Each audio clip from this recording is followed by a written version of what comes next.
केशव अपनी पत्नी सुजाता और अपनी बूढ़ी माँ विमला के साथ रहा करता था। केशव और सुजाता की शादी को कई साल बीत चुके थे, लेकिन सुजाता अब तक माँ नहीं बन पाई थी। अरे बहू, अभी तक तेरे घर का काम नहीं हुआ। सुबह के 9 बजने आए हैं, तुझे खेत नहीं जाना क्या? अरे माँ, मैं जा रहा हूँ। माला घर का काम कर लेगी, बस थोड़ी सी सब्जी तो तोड़नी है। बाकी की सब्जियां तो मैं शाम में ही तोड़ लाया था। तूने ही तो इसे सर पर चढ़ा रखा है, वरना मेरा बस चले तो मैं तो इसे कब का घर से निकाल कर तेरी दूसरी शादी करवाकर दूसरी बहू भी ले आऊं। बस माँ जी, मैं भी थोड़ी देर में इनके साथ खेत ही जा रही हूँ।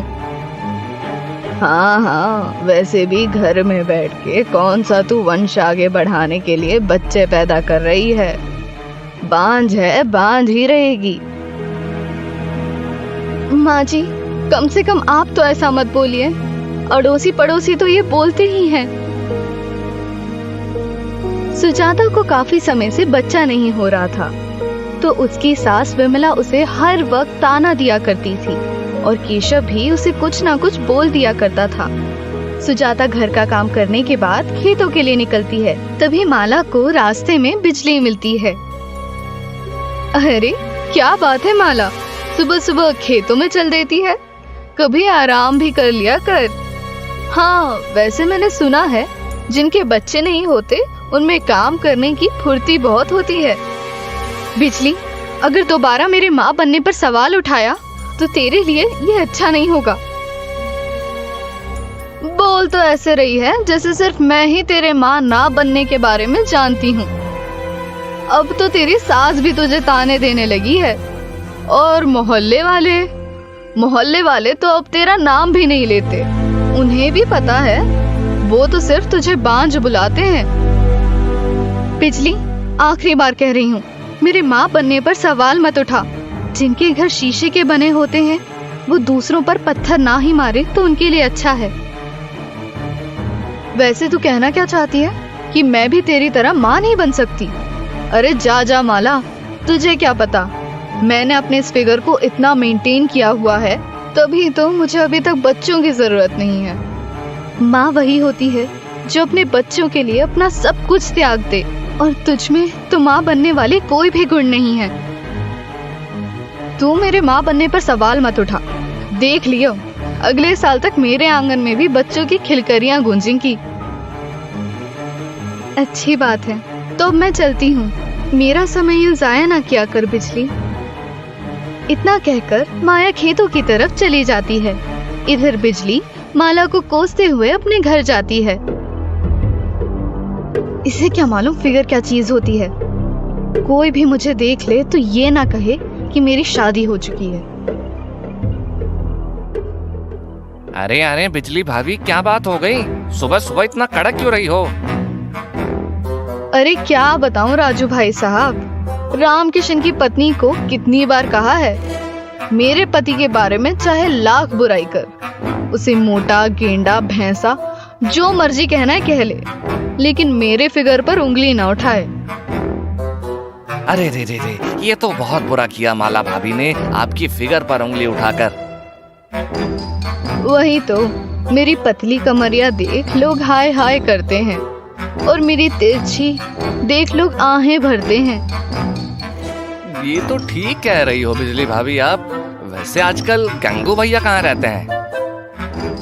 आप तो जानते ही हैं राजू भाई साहब, उनके 2 ही काम हैं, एक खाना और उस खाने को निकालने के लिए खेत में जाना। बस उन दोनों में से कोई एक काम कर रहे होंगे।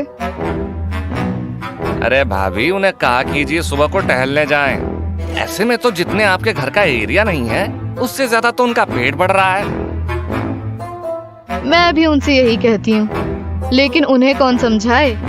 ना जाने कौन सी मनहूस घड़ी में मेरी माँ ने मुझे इनसे ब्याह दिया। हाँ, ये बात तो बिजली भाभी की एकदम सही है।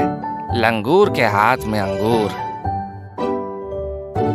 बिजली को हमेशा अपने फिगर की चिंता रहती थी। वहीं दूसरी तरफ उसका पति गंगू हर वक्त खाने की चिंता करता रहता था। इधर माला खेतों में सब्जियां तोड़ने जाती है और माला को आते देख रामकिशन माला से कहता है, अरे आ गई तुम, चलो अच्छा ही आ गई हो तो। अभी बाकी बची सब्जियां तोड़ो, मैं जा रहा हूँ राजू से मिलने। जी ठीक है, आप जाकर खाना खा लीजिए, मैंने खाना बना दिया है। सुबह से शाम हो जाए या रात, पूरी सब्जियां तोड़कर ही घर लौटना, वरना माँ मुझे ही सुनाएंगी। रामकिशन इतना कहकर वहाँ से चला जाता है। माला भी सब्जियां तोड़ने में लग जाती है और सब्जियां तोड़ते तोड़ते कब शाम से रात हो जाती है माला को ये पता भी नहीं चलता। इधर माला को शाम की दिया बत्ती की चिंता सता रही होती है। शाम से रात होने को आई है, लेकिन उन्हें एक बार भी चिंता नहीं हुई कि मैं खुद देखने आऊं। लगता है मुझे खुद ही सब्जियां लेकर घर पहुंचना होगा। इतना कहकर माला टूटी हुई सब्जियों को टोकरी में रखती है और घर के लिए निकल पड़ती है। और घर पहुंचकर देखती है तो घर में अंधेरा होता है, किसी ने दिया बाती तक नहीं किया होता। हे सिया राम, मुझे माफ करना, आज दिया बाती में मुझे थोड़ा विलंब हो गया। अब जैसे ही माला दिया बाती करने जाती है, मोहल्ले से घूम फिर कर शांता घर आती है और घर में अंधेरा देखकर माला को सुनाने लगती है, राम राम, अब तक इस औरत से घर में जोत बत्ती भी नहीं की गई। वैसे ही इसकी पूजा पाठ से भगवान खुश नहीं रहे, ना ही इसे कोई संतान दे रहे हैं, तब भी इस औरत में शर्म तो बची ही नहीं। माँ जी, आप ये कैसी बातें कर रही हैं? मैं तो अभी अभी घर आई हूँ। आज तो तूने बड़ा काम कर लिया, ये बताना चाह रही है? इतना काम तो मैं रोज ही करती थी जब मैं तेरी उम्र की थी। माँ जी, मैंने ऐसा कब कहा कि आज मैं बहुत काम करके आई हूँ? मैं तो बस बता रही थी कि मैं अभी अभी घर आई हूँ और दिया बत्ती करने ही जा रही थी।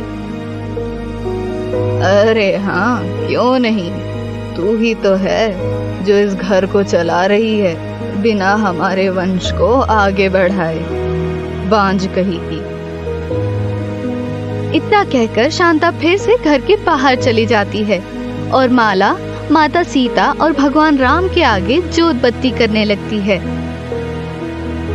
हे माँ सीते, मेरी सूनी को भर दो, अब तो मुझे मोहल्ले वाले भी बांझ कहने लगे हैं, मुझसे ये कड़वे शब्द सुने नहीं जाते।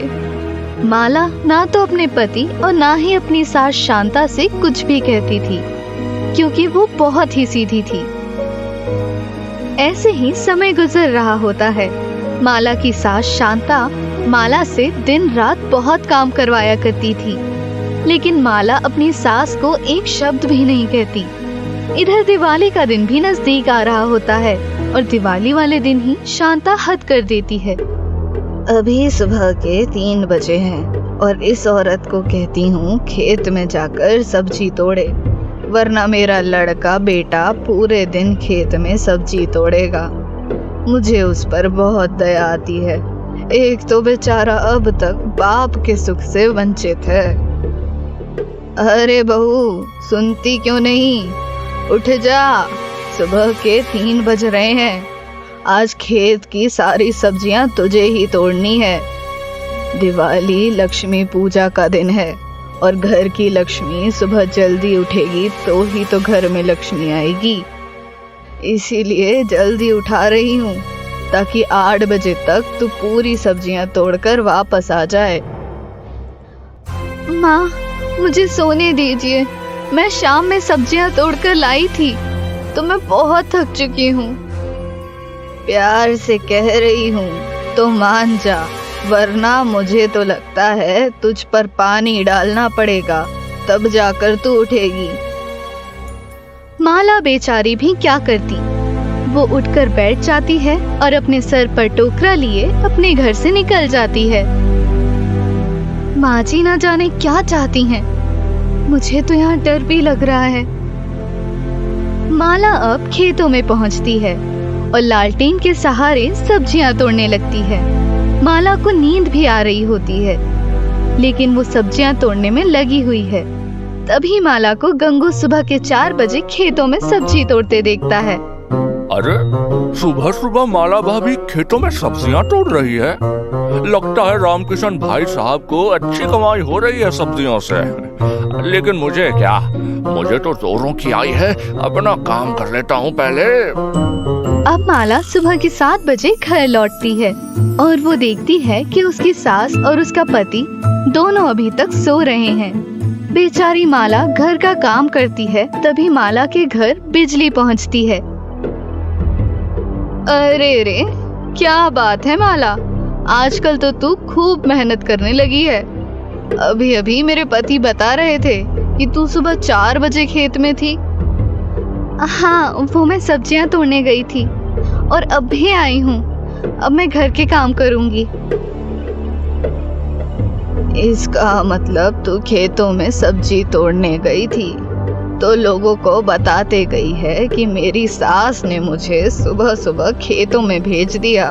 अरे तू तो अपने मन से गई थी ना, और अपनी सास को बदनाम कर रही है। अरे शांता काकी, चाहे माला को खेत में आपने भेजा हो या माला खुद से गई हो, लेकिन काम तो आप लोगों का ही हुआ है ना, इसमें लड़ने वाली क्या बात है। अरे बिजली, तू जानती नहीं है मेरी बहू को, मैं तो इसे रानी बनाकर रखती हूँ, रानी। भले ही ये मेरे कुल को आगे नहीं बढ़ा रही है। हाँ शांता काकी, इस बात का दुख तो मुझे भी बहुत है, तभी तो आप सूखती जा रही हैं। अरे बिजली, क्या बताऊं, जहाँ 3 टाइम का खाना खाती थी, अब एक समय की रोटी भी सही से नहीं खाई जाती। कुछ भी कह लो, बुढ़िया का काम नौटंकी से कम नहीं है। जब देखो तब इसका मुंह चलता रहता है और कहती है एक समय का भी खाना नहीं खाती हूँ। मुझे तो पता है बेचारी माला पर ये बुढ़िया कितना जुल्म करती है। बिजली तो वहाँ से चली जाती है, लेकिन कुछ समय बाद रामकिशन खेतों से आता है, तो वो अपनी माँ शांता से कहता है, माँ सब बर्बाद हो गया, सब। खेतों में टमाटर, मिर्च, बैंगन और जितनी भी हरी सब्जियां थी, उनमें किसी ने अपनी गाय भैंस चरा दी है। ये तू क्या कह रहा है रामकिशन? तुझे पता भी है खेतों में हरी सब्जियों की फसल के लिए सेठ करोड़ीमल से कितना कर्ज लेके सब्जियों की खेती की है। आज मैंने इस कलमुखी को खेत में भेजा था, जरूर इसी ने कुछ किया होगा। इधर माला घर का काम करने के बाद पूजा करने के लिए बैठी ही होती है। तभी शांता माला के हाथों से पूजा की थाली छीन लेती है। क्यों री, तू चाहती क्या है? क्यों मेरे बेटे और मेरे घर के पीछे पड़ी है?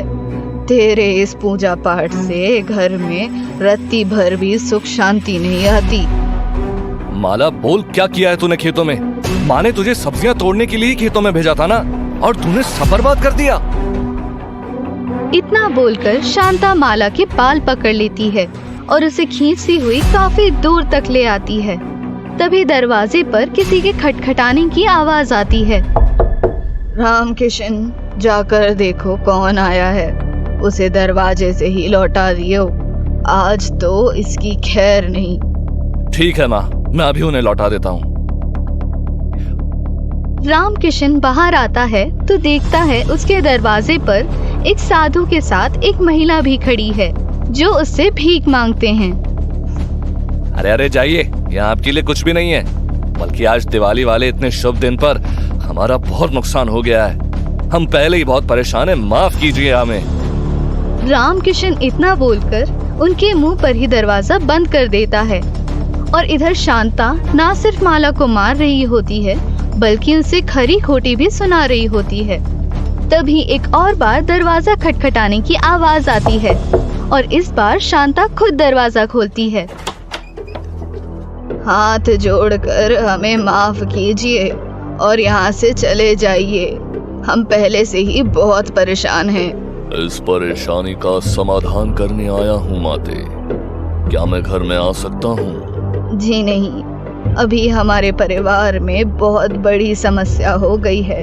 हमें माफ कीजिए और हमारा पीछा छोड़ दीजिए। गांव में और भी घर है, वहां चले जाइए। शांता साधु से ये कह ही रही होती है, तभी साधु और वो महिला घर में प्रवेश कर जाते हैं और घर में प्रवेश करते ही घर के चारों तरफ दिए जगमगा उठते हैं। साधु भगवान राम के रूप में बदल जाता है और वो महिला माता सीता के रूप में बदल जाती है। ये देखकर रामकिशन और शांता हैरान रह जाते हैं और जब रो रही माला भगवान राम और माता सीता को अपने घर में देखती है तो वो बहुत हैरान हो जाती है। साक्षात भगवान खुद हमारे घर चल कर आए हैं। मुझे तो विश्वास ही नहीं हो रहा। हे राम सिया। हे प्रभु, मुझे माफ करना, मैं आपको पहचान नहीं पाया। प्रभु, आप साक्षात मेरे द्वारे पधारे हैं। मुझे तो विश्वास ही नहीं हो रहा। उठो माला, नारी कभी कमजोर नहीं होती, बल्कि उसे कमजोर बनाया जाता है।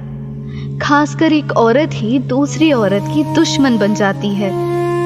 माँ सीते, मुझे माफ करना। अब मुझसे ऐसी गलती नहीं होगी। मुझे अपनी बहू की भक्ति की शक्ति का अंदाजा नहीं था। माला, हम तुम्हारी भक्ति से खुश हुए। अब से तुम कभी भी दुखी नहीं रहोगी, ना ही तुम्हारे परिवार वाले तुम पर अत्याचार करेंगे और तुम्हें आज के बाद से धन, समृद्धि, वैभव, किसी चीज की कमी नहीं रह जाएगी। हाँ माला, और मैं तुम्हें आशीर्वाद देती हूँ कि तुम्हारी सूनी कोख भी जल्द भरेगी। इतना कहकर माता सीता और भगवान राम अंतर्ध्यान हो जाते हैं और शांता अपनी बहू के आगे हाथ जोड़कर रोती रह जाती है, क्योंकि उसे अपनी गलतियों का एहसास हो गया था और रामकिशन को भी अपनी गलतियों का एहसास हो रहा था कि वो अपनी पत्नी के साथ कितना गलत कर चुका है। मायावी गधा। एक छोटे से गांव में धीरज अपनी पत्नी और 2 बच्चों के साथ रहता था। कुछ महीनों से धीरज की हालत बहुत तंग थी। धीरज अपने बैल वीरा के साथ खेत जोत रहा था। धीरज का बैल उसके परिवार के सदस्य के जैसा ही था। वीरा, आज धूप कुछ ज्यादा नहीं है का? इतनी धूप में हमारा तो सर चकरा गया। रुको, हम पानी पी के आते हैं। पेड़ के नीचे खड़े होकर धीरज पानी पी रहा है। सुबह से खेत जोतने में लगा हूँ। वीरा के साथ अभी तक आधा भी नहीं जोत पाया। गांव में सबके खेत हरे भरे हैं, एक हमारे ही खेत बंजर हैं। धूप में घंटों जुताई करने से धीरज के बैल वीरा खेत में ही गिर जाते हैं। वीरा, क्या हुआ? वीरा? धीरज वीरा को अपनी पानी पिलाता है और उसे घर लेकर आता है। धीरज की पत्नी पुष्पा पूछती है, क्या हुआ जी, पूरा खेत जोत दिए? कहाँ, आधा भी नहीं जोत पाए। इतनी धूप थी कि वीरा खेत में ही बेहोश हो गया था। मजबूरन घर लाना पड़ा। सुनिए, वो कृष्णा आया हुआ था पैसे मांगने के लिए। इतनी जल्दी काहे आ गया? 10 तारीख बोले थे उससे। तभी कृष्णा घर के अंदर आ गया। धीरज बाबू, आज 10 तारीख ही है। अरे अरे कृष्णा भैया, आप अब तक यहीं थे? आइए बैठिए। छोड़िए ये सब, पैसे कब दीजिएगा ये बताइए। आपके चक्कर में 40 रुपये का तेल जला कर आए। अभी थोड़ी कड़की चल रही है, 4-5 दिन और रुक जाते तो। जब पैसे दे नहीं पाते हो तो लेते काहे हो? बहुत इंसान देखे हैं, पर तुम्हारे जैसा पहली बार देखे हैं। कृष्णा धीरज को उसी के बच्चों और पत्नी के सामने खरी खोटी सुनाने लगा। चिल्लाने की आवाज सुनकर दोनों बच्चे डर जाते हैं। कृष्णा भैया, थोड़ा हिसाब से बच्चे डर रहे हैं। तो पैदा काहे किए जब पाल नहीं सकते हो? देख लो बच्चों, तुम्हारा बाप कैसा है। बड़े होके इस बहुरूपिये की तरह मत बन जाना। जा रहे हैं, 4 दिन बाद फिर आएंगे और पूरे गांव के सामने इज्जत उतारेंगे तुम्हारी। बच्चों के मुंह को देखकर धीरज को बहुत अफसोस होता है। धीरज अपनी ही नजरों में गिर चुका था। रात में जब सब सो जाते हैं, क्या फायदा है इसी जिंदगी का? राह चलता आदमी भी सुना के चला जाता है। हमारे बच्चे खुल के जी नहीं पा रहे, पत्नी को खुश नहीं रख पा रहे। हमें तो मर जाना चाहिए। धीरज पंखे में रस्सी बांधता है और लटकने की तैयारी करता है। तभी धीरज की 10 साल की छोटी सी बेटी रूपा उठकर आ जाती है। पापा, ऐसा मत कीजिए, आपके बिना जिंदगी और मुश्किल हो जाएगी। रूपा ने इतनी मासूमियत से कहा कि धीरज को समझ आ जाता है कि वो कितनी बड़ी गलती कर रहा था। धीरज रोते हुए रूपा को गले से लगा लेता है। अब पापा कभी ऐसा नहीं करेगा बेटा, कभी नहीं। अगली सुबह वीरा को छोड़कर धीरज खेत जोतने के लिए अकेले ही चला जाता है। थोड़ी मिट्टी कोड़ने के बाद उसे जमीन के नीचे से एक मिट्टी का घड़ा मिलता है। छी, कितना गंदा घड़ा है ये, हमारे खेत में कैसे आया? मुझे मत फेंको। ये कौन बोला? मैं बोला। अरे बाप रे, पहली बार घड़े को बोलते देखा है। मैं कोई साधारण घड़ा नहीं हूँ, मायावी घड़ा हूँ। तुम्हारी जो भी इच्छा है मुझसे मांगो, मैं पूरा करूँगा। कहा? सच में? अभी मांगते हैं, पर तुम्हारे मांगने के बाद मैं भी तुमसे कुछ मांगूंगा। हम गरीब का दे सकते हैं, हमारे पास कुछ नहीं है। जो तुम्हारे पास होगा वही मांगूंगा। ठीक है, हमारी इच्छा ये है कि हमारा पूरा खेत फसल से भर जाए। घड़े से चमकती हुई रोशनी आती है और धीरज का पूरा खेत फसल से भर जाता है। ओ तेरी, तू तो सच में मायावी घड़ा है। अब मेरी इच्छा पूरी करो, मुझे एक मुर्गी खानी है। मुर्गी तो हमारे घर में है, वही देते हैं, चलो। धीरज घर पहुंचता है और घड़े में मुर्गी डाल देता है और पुष्पा को पूरी बात बताता है। सच में? ऐसा है तो हमें 9 लखा सोने का हार चाहिए। तेज रोशनी के साथ 9 लखा सोने का हार सामने आ जाता है। अरे बाप रे, ये तो सच में मायावी घड़ा है। हमने कहा था ना, अब मुझे 2 मुर्गियाँ चाहिए। देते हैं, देते हैं। धीरज ने 2 मुर्गियाँ घड़े में डाल दी और दोनों सोचने लगे कि अब क्या मांगे। एक बड़ा घर मांग ले। बड़ा घर नहीं, कोठी मांगते हैं। धीरज मायावी घड़े से एक कोठी मांगता है। थोड़ी देर में ही उनका घर बड़े से कोठी में बदल जाता है। उस कोठी में 10-12 कमरे होते हैं। मुझे एक बकरा चाहिए। धीरज बिना कुछ सोचे समझे उसे बकरा दे देता है। अब उनका घर खुशियों से भर जाता है। तभी धीरज का बड़ा बेटा सोनू कहता है, पापा, अब बहुत सारे पैसे मांगते हैं। धीरज फिर उस मायावी घड़े से बहुत सारे पैसे मांगता है। तभी उनके सामने पैसों का पहाड़ बन जाता है। वाह, अब तो सबके पैसे चुका दूंगा ब्याज के साथ। मुझे 2 बकरे चाहिए। धीरज 2 बकरे लेता है और मायावी घड़े को दे देता है। तभी उसके घर के बाहर एक साधु आते हैं। कोई है इस घर में? हमें कुछ खिला दो। पुष्पा दरवाजा खोलकर बाहर आती है। जी कहिए, क्या सेवा करे? दरवाजा खुलते ही साधु जी को कुछ महसूस होता है। तेरे घर का एक बूंद पानी तक नहीं पीऊंगा।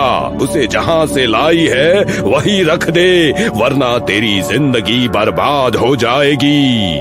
पुष्पा और धीरज ने उस साधु की बात को अनसुना कर दिया, क्योंकि अभी तो उन पर पैसों की धुन सवार थी। अगले दिन धीरज मायावी घड़े से जमीन मांगता है। मेरा खेत 100 बीघा का हो जाए। उसका खेत 100 बीघे में बदल जाता है। वाह, अब मजदूर रखने पड़ेंगे खेत में काम के लिए। तभी घड़े से आवाज आती है, मुझे तुम्हारा बैल वीरा चाहिए। धीरज ये सुनकर अचंभित हो जाता है। हम वीरा को अपने परिवार का हिस्सा मानता हूँ, हम वीरा नहीं देंगे। मुझे वीरा चाहिए। अरे तो दे दो ना, हम बहुत सारे बैल खरीद लेंगे, वीरा से भी अच्छे अच्छे। तुम पागल होगा, हम वीरा को नहीं देंगे। ए घड़े, हम तुझे 4 बैल देंगे, पर वीरा मत मांग। मुझे वीरा ही चाहिए। मैंने तुम्हारी इच्छा पूरी की, अब तुम मेरी इच्छा पूरी करो। आखिरकार धीरज को वीरा देना ही पड़ा। वीरा को देते वक्त धीरज बहुत रोया। अब इस घड़े से हम कुछ नहीं मांगेंगे, ये घड़ा हमारा दोस्त को कहा गया। धीरज ने उस मायावी घड़े के ऊपर कपड़ा डालकर घर के कोने में रख दिया। कई दिनों से कोई कुछ नहीं मांग रहा था उस घड़े से। एक शाम पुष्पा गुस्से में घर आती है। क्या हुआ, इतने गुस्से में कहाँ है वो? वो मुखिया की पत्नी 4 लोगों के सामने डींगे मार रही थी कि हमारे भाई ने दुबई से हार भेजा है, जैसे कि उसके अलावा किसी और के पास दुबई का हार हो ही नहीं सकता। तुम कहाँ जा रही हो? उस मायावी घड़े से मांगने। पागल मत बनो, पता है ना वो घड़ा हमारा वीरा खा गया। तो तुम हमें दुबई का हार लेके दोगे? हाँ? नहीं ना, बस हम उस घड़े को 2 बैल देंगे और वो हमें दुबई का हार देगा। पुष्पा ने उस घड़े से दुबई का हार मांगा। घड़े ने दुबई का हार दे दिया, जैसा कि पुष्पा को चाहिए था। रुको, हम तुम्हारे लिए 2 बैल लेकर आते हैं। मुझे बैल नहीं चाहिए, तुम्हारी छोटी बेटी रूपा चाहिए। ये सुनकर दोनों पति पत्नी के होश उड़ जाते हैं। देखा, अब क्या करोगी? दोनों पति पत्नी गिड़गिड़ाते, पर वो घड़ा बार बार रूपा का ही नाम ले रहा था। तुम दोनों के पास कल तक का समय है, कल तक मुझे तुम्हारी बेटी रूपा चाहिए। दोनों को कुछ समझ नहीं आता। तभी वही साधु फिर से उनके घर आते हैं। कहा था ना, उसे जहाँ से लाया था वहीं छोड़ आओ। दोनों साधु जी के पैर पकड़ लेते हैं और अपनी बच्ची को बचाने की भीख मांगने लगते हैं। एक उपाय है कि बीचों बीच पीपल का पेड़ है, वहीं इस मायावी घर को गाड़ दो और उसी के ऊपर देवी का मंदिर बनाओ, वो भी रातों रात, वरना कल ये तुम्हारी बेटी को ले जाएगा। जैसा साधु जी ने कहा था, धीरज ने वैसा ही किया। पहले मायावी घड़े को पीपल के पेड़ के नीचे गाड़ दिया, फिर उसी रात देवी का मंदिर बनवा दिया और अगले दिन से ही गांव वाले देवी के मंदिर में पूजा करने लगे। हे देवी माँ, अब तुम ही हमारे परिवार को इस मायावी घड़े से बचा सकती हो। हमारे परिवार की हमेशा रक्षा करना देवी माँ। अच्छा हुआ कि समय रहते ही साधु वहाँ आ गए, वरना धीरज और पुष्पा के लालच की वजह से वो लोग आज अभी अपनी बेटी खो चुके होते। मायावी घड़ा शैतानी है और अब देवी माँ ही उसे रोक सकती है।